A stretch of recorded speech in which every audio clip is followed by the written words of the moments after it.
Listen to what Martha Stewart had to say on this random game show.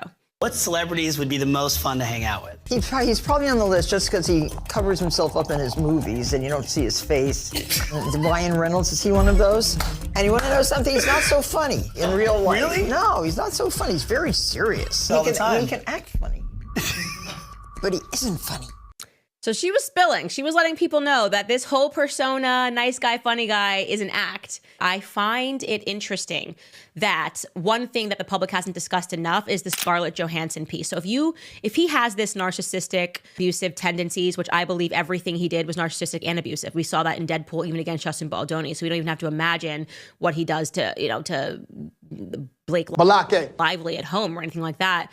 But if he's already publicly admitted that he has these control issues, I think it was with the New York Times or whoever it was, and said that he developed these control issues, like he's very controlling because he felt the only way that he could get his dad not to scream in the house was to make sure everything was like within his control. Okay, so that's why Ryan is the way that he is. And Scarlett Johansson is not Blake Lively, okay? She's known to be, and I can tell you this because I worked at a firm, we did movies, and I literally met Scarlett Johansson. She's known to be very bright. She is known to be very classy, and she's known to be very kind. And so I get this sense that if you're that kind of a control person and Scarlett Johansson, after 2 years, goes, peace, I'm out of this marriage, you will never let that go. And her career has always been bigger, has always been greater. She's the highest paid actress in Hollywood, Scarlett Johansson. And I think someone like him would still be bothered by this, even though they, amicable breakup, it's fine. She doesn't care. She's remarried.